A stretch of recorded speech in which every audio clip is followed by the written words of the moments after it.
8 out of 10 Americans have experienced a form of trauma as well as have some symptoms of PTSD. We must acknowledge that trauma is universal. I'm Dr. Lamont Repollet, the president of Kean, New Jersey's Urban Research University. This is Urban Impact, a podcast where we examine the complex issues facing urban communities through meaningful conversations with scholars, community leaders, and others who are driving change. Recorded and produced on our campus in Union, New Jersey, this is Urban Impact. Here are your hosts, Michael Salvatore and Barbara George Johnson. Hello, I'm Mike Salvatore, the Senior Vice President of Administration here at Kean University, and welcome back to Urban Impact. I'm so excited to continue the conversation on wellness today with my colleague and my awesome co-host, Barbara George Johnson. Thank you, Mike. In continuing our discussion on wellness, it is our pleasure to welcome to Urban Impact Dr. Jennifer Vinces-Cua, Assistant Professor in the Department of Counselor Education in the College of Health Professions and Human Services at Kean. Jennifer, you have such an interesting background. So counseling, family therapy, advocacy, not just in the U.S., but abroad as well. Can you start by telling us a little bit about yourself in terms of your education and your professional experience? Absolutely. I definitely want to say that it's a pleasure to be here with you guys this morning. And I feel that warm welcome. And it's been an incredible journey. And I am so happy to be able to share a little bit about that here with our community. In terms of my background, I am a licensed professional counselor in the state of New Jersey and a licensed mental health counselor in New York. I have some certifications as well connected to this field, which is an approved clinical supervisor certification and nationally certified counselor. And all of this to say that it just marks the ability to be able to bring impact to clients and to people who are having those struggles with mental health and areas of wellness. So I'm really interested in hearing your definition of wellness because it means so many different things to different people. And of course, how counseling fits into that. Wellness is definitely an aspect that is integral to our lives. I look at wellness from a holistic perspective. So it is the incorporation of mind, body, soul. And because of these aspects, it really is what you do in practice day to day. It is the activities you engage or decide not to engage in. It is the things that you eat. It is your sleep hygiene. It is things like taking walks, relationship, and time for self and recovery. It's the quality of life that you create. A lot of times we have the ability to tailor what we want, and sometimes we have no control of things in our lives. And so it is how we learn to manage, cope, and make the best of the life that we are given through this holistic lens that I was describing, that biopsychosocial, spiritual aspect. And when we even think about from a cultural lens, often we come with a worldview, we come with aspects of spirituality and the way that we express it. And all these things can ultimately become strengths that we leverage to improve the quality of our life. So that is wellness to me. And how does it bridge to counseling?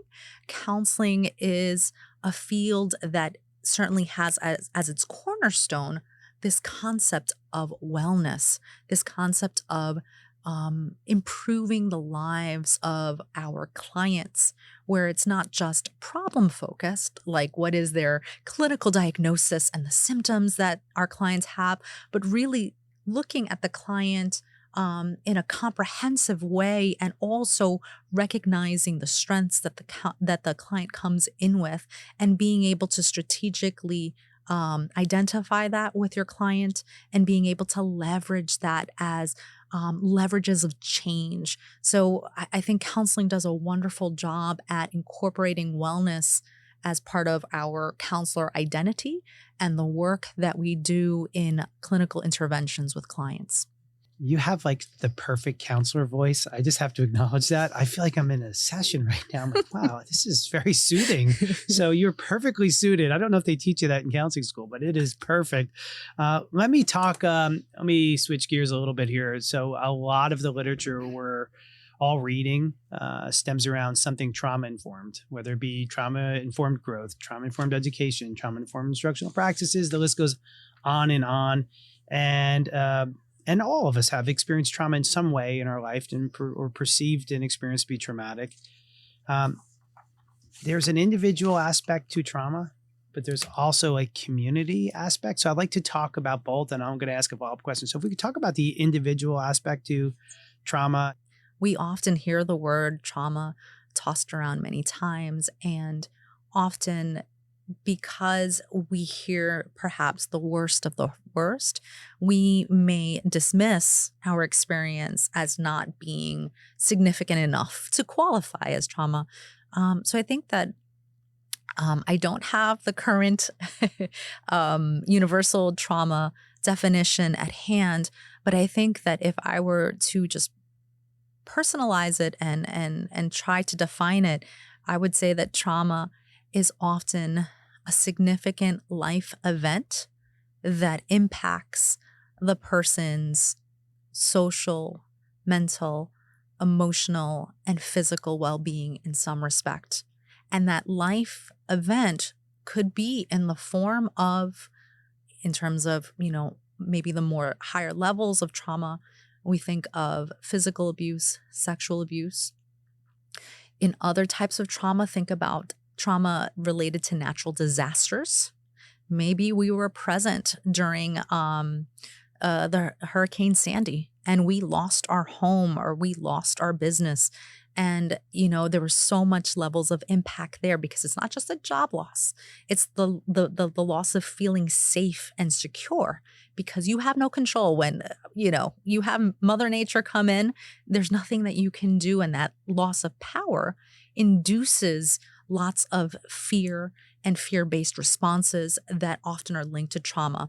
I want to make the distinction that trauma is the experience, but being able to have your trauma clinically diagnosed to have produced post-traumatic stress disorder is something different and distinct, because often as individuals, maybe we both experienced home losses with Hurricane Sandy, but my response is starkly different than yours because it is an individual response to a life significant event.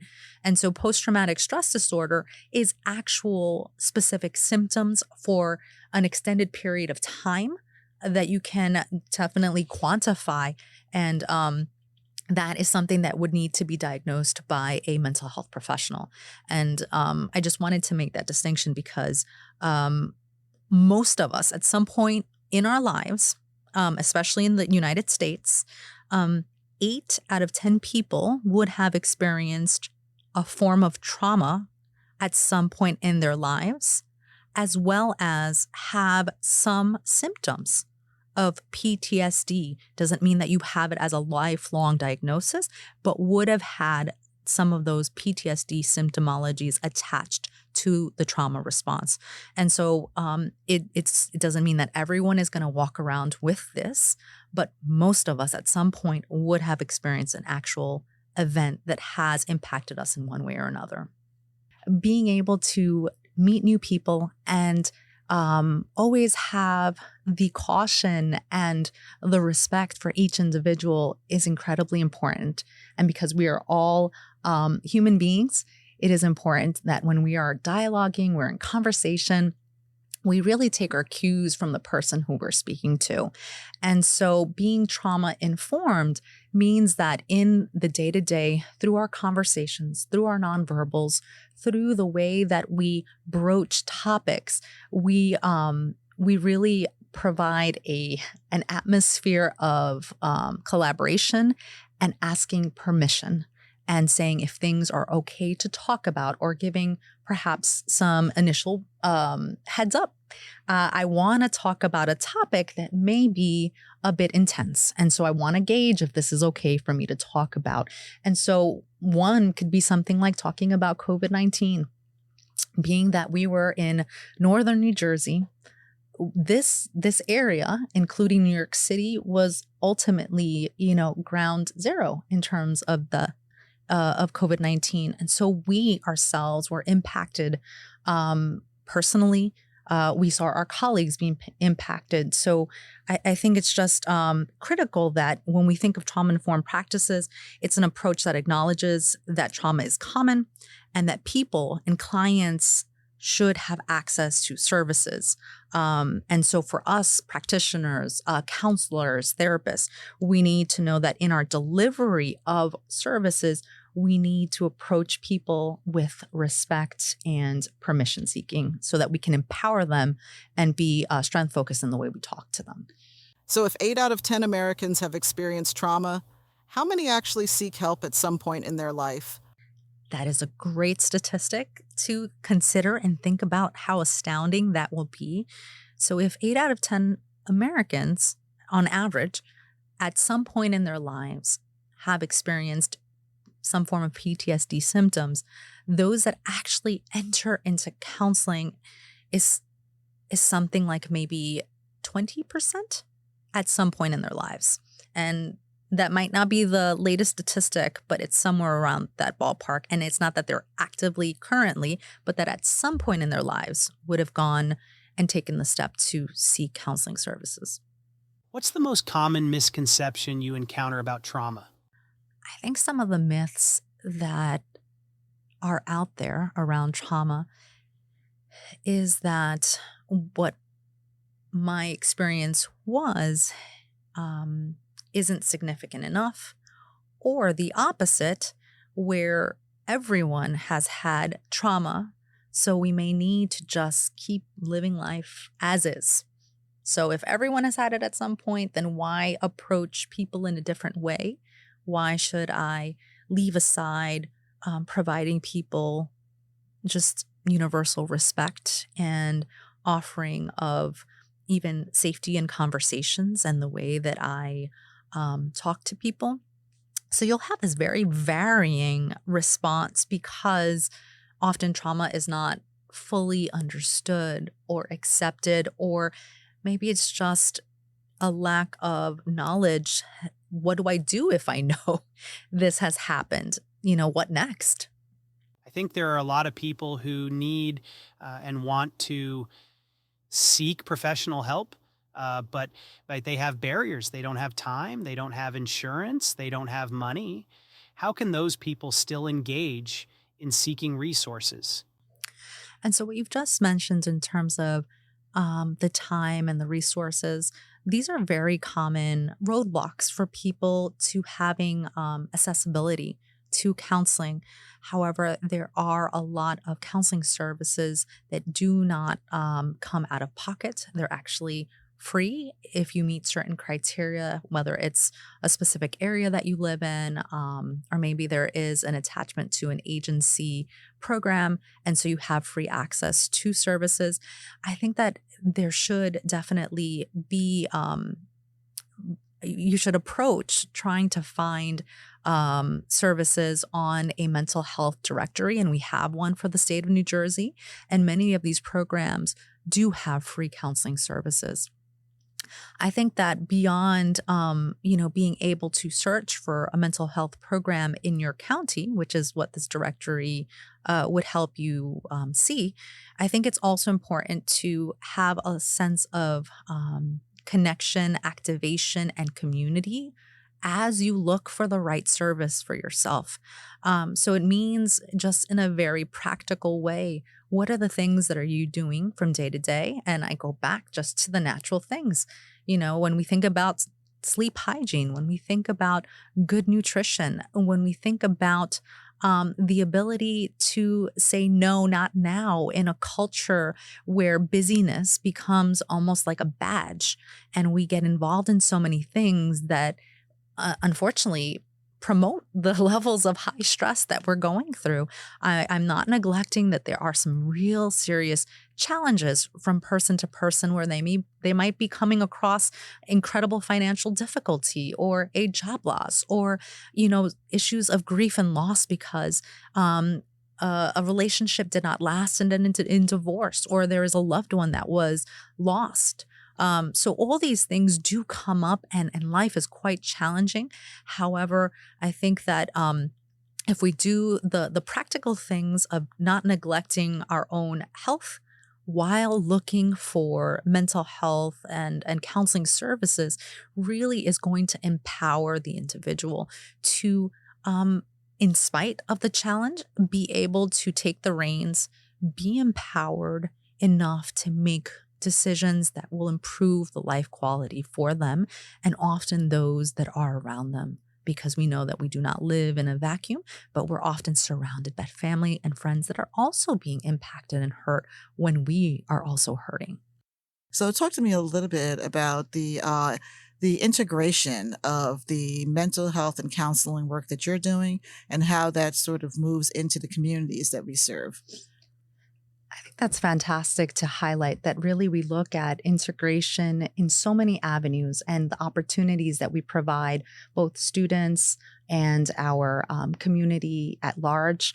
And so one of the ways that that integration can occur, obviously, is through the teaching and training of our future counselors that have different specialties. And so our counseling program has a focus of school counseling, alcohol and drugs counseling. We have mental health counseling and college counseling. So you could imagine that as you think of all these specialties, there is an openness to different settings and environments where you can bring that actual change. And so in terms of integration, it's really critical that the way that we offer opportunities to our students reflects that. So it often is beyond the classroom setting. So whether that means that there are research opportunities to engage in, there are advocacy efforts that need to happen in the state of New Jersey, and I have a wonderful story to kind of highlight that later on. It is really crucial to be able to offer those opportunities so it's not just about talking about the needed change and the need for wellness, but actual action in which our wonderful students and our faculty can engage in. The work you're doing is really just an example of what Kean's all about as an urban research institution, as a rising anchor institution, and a leader in higher education. But you have a specific approach to the way you address individual counseling, community counseling, or small group. Can you tell us about that a little bit in terms of how your approach specifically can have a lasting impact? I think it's really critical to think about the opportunities that are offered through a systemic lens. And so when we look at these opportunities in that we start with the individual student, the individual client, we think about the institution setting and we think beyond at the community level, we can see that there can be lasting change. And so to do that, it's important to be able to talk about how to get involved. And often it is through our counseling associations. So we have an honor society that forms student leaders and they connect to different advocacy efforts and bringing, whether it's something like bringing a clothing drive to our local DV shelter, whether it is having a day to bring about suicide awareness, whether it's a day to learn about how did you land that job? How did you become the professional you are? So all of these different ways really not only offer opportunities of how to get out there and involved, but really also become templates and models for students trying to get into that trajectory. Beyond those types of opportunities, we have active research. And I love the fact that our university has emphasized that we really want to bring students alongside us to be able to see what that research looks like. Currently, I'm involved in a community engaged research project right here in Union County. And that has been an amazing opportunity for myself as a researcher, along with other colleagues. But it's also been a great opportunity to get our community partnerships to also know that one of the ways they can better serve the clients in the community is through elevating their voice, through capturing it through research and sharing what that research looks like. So that's just some of the ways that come to mind.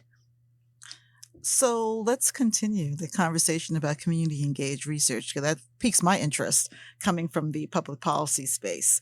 I would love to have a better understanding of how you approach community to start to engage them in this kind of research activity and research opportunity, and then how also that connects to the community counseling that takes place, the services that students that we provide to various communities. How is that connected to maybe the opportunity for research and assessment of impact? Sure. I'd love to share a little bit about the current project that I'm on right now. And it's ultimately a feasibility study with a mixed methods approach to examine the experience of wellness for our minority fathers in Union County. And so we are currently working with the townships of Plainfield and Elizabeth. And in those townships, we have formed partnerships with local agencies that are either offering educational programs or social services programs. And so all of that does not happen unless, as a department, we haven't made those community partnerships and collaborations. And so this all started from a partnership that we have with our department's clinic, the Community Wellness and Counseling Center, that was actually birthed during a very crucial time during the COVID-19 pandemic. We saw that there were long waiting lists for clients, for community members to get access to mental health services. And we knew we needed to respond. Due to the restrictions that we had, it went live virtually. So we were going to meet them where they could, and due to the climate, we had to find ways and be strategic. And that happened during 2020. We also realized that there is something amazing that happens when you have the face-to-face. And so we were actively looking for physical space. And at the time, there was none here on campus. Nonetheless, with a partnership with the Housing Authority of the City of Elizabeth, we were able to speak of this need, and they offered us office space. So now we are able to actually offer face-to-face sessions, not only for the local Elizabeth community and Union community, but to their own residents as well as their own employees. So it's been a wonderful opportunity that we had through HACE for short. And through that partnership, then we were introduced to the Union County Fatherhood Initiative Coalition. And they are a wonderful group that has had a very special interest in empowering fathers of color. And so they work very closely with Latino fathers. We have a lot of Black Caribbean fathers, so often Haitian in background, as well as African American fathers. But we cannot talk about fathers without also acknowledging the need as a whole for the family and the wellness of family and children. So being able to understand what their specific experience has been in their communities, in their urban communities, will really help us gain another level of lens of understanding of their day-to-day, and how do then we tailor our services, our counseling approach to meet them in a better way. So, Jennifer, you have piqued my public health interest when we talk about trauma-informed care, because as you know, that is a critical component to healthcare.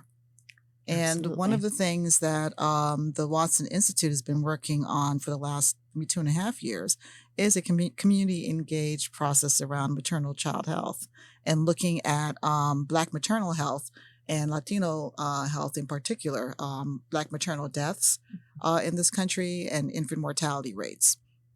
And so it's interesting to me that we have your wonderful program and skill sets and the training of students on campus around counseling. How do you see us integrating that with some of our allied health training and programs on campus as we think about cultural sensitivity right? And also sensitivity to trauma when we're dealing with communities that are vulnerable communities, communities that have been under-resourced communities in general. How do we, and a lot of the communities that we find ourselves working with as an urban institution are those communities that are marginalized. So how do you sort of see the expansion of the work that you're doing currently on Kean's campus with Kean students integrating into other spaces, other schools and departments at Kean? Barbara, I love what you just shared with us. I think something that we need to acknowledge is that the call to be culturally responsive and provide the adequate services and action-oriented actions is really necessary. And it's going to go beyond just one field, one department.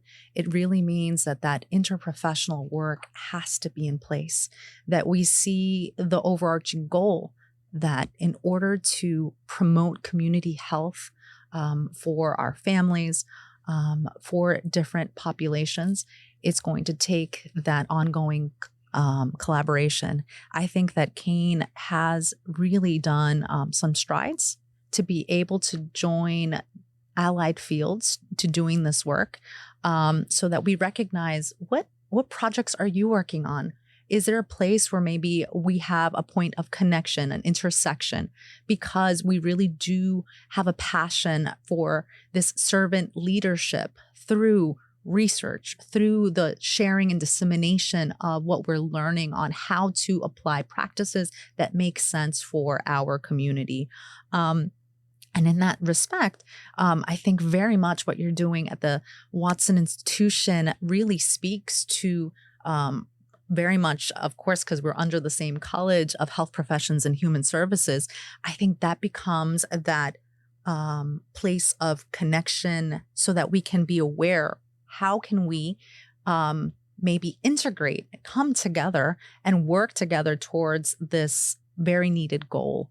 And so I think it's been provided in places when we see these awards that provide us the opportunity, the students partnering with faculty, different awards that may be available, the sharing through our research days, the upcoming annual research conference that is going on its second year. So all these spaces become platforms to share what's going on, because I'm sure that beyond today, perhaps we weren't aware that there's some fabulous work happening right now at the Urban Institute. I mean, that for me, in many ways, becomes additional fuel to say, I'm going in the right direction. This is what I need to be doing. I don't want to just be, something about an urban research institution by name, but really by action-oriented systemic change that needs to happen. I sign up, and if I'm signing up, I want to know what my colleagues are doing so I can join forces and hopefully have a more strategic, comprehensive way to get at the actual change that we want to do. Awesome. You got me signed up. Let's go. So not only are you and your colleagues doing this impactful community-based work, you also have students, you're giving them the opportunity to conduct postgraduate research as well. So I know it's been a rewarding process going through this. I want to talk about resilience, not only from an individual basis, but even as a student, right? Because the postgraduate process, you have to be resilient to get through it. So can you talk a little bit about how to go about building resilience in individuals, because it seems to be a theme that I'm reading about, and we all know it's critical because we're all at some point going to face some adversity that we may not be well equipped to deal with. I'm glad that you've mentioned our wonderful students, and as they're beginning to wrap up their master's or doctoral or bachelor's journey from this wonderful institution, what's next? How do they build those professional muscles to keep going, to know that their own unique narratives have brought them here? And often it means that through their educational journey, they've had many points of reflection, They've had many points where they've networked with others in their field so that they can have that professional mentorship. So that aspect of education and mentorship provides opportunities for reflection, for growing, and because counseling in itself has all of these different techniques for coping strategies, putting all these ingredients together begins to contribute towards resilience. And I believe that in many other ways, other departments, through different activities that they engage in, can perhaps offer those resilience building activities beyond Kean. I think that if students are aware of their story and how they can convert the often challenges and heartbreaks that they have experienced and almost be able to reframe them and see them as, I've come this far. Maybe I'm the first generation that graduated from college. Maybe I'm first generation here in this state and country. Maybe I am the first to go into this field. I have a family that, always was in this field, and I pivoted and I did something different. So those in itself, we see that generational change. But when we drill down to it, it is that individual who's made those steps to utilize their education and their profession to go beyond and achieve things that are just remarkable. Thank you for listening to Urban Impact, a podcast produced by Kean, New Jersey's Urban Research University. Subscribe, rate, and review wherever you get podcasts. For more information, visit kean.edu/urban-impact.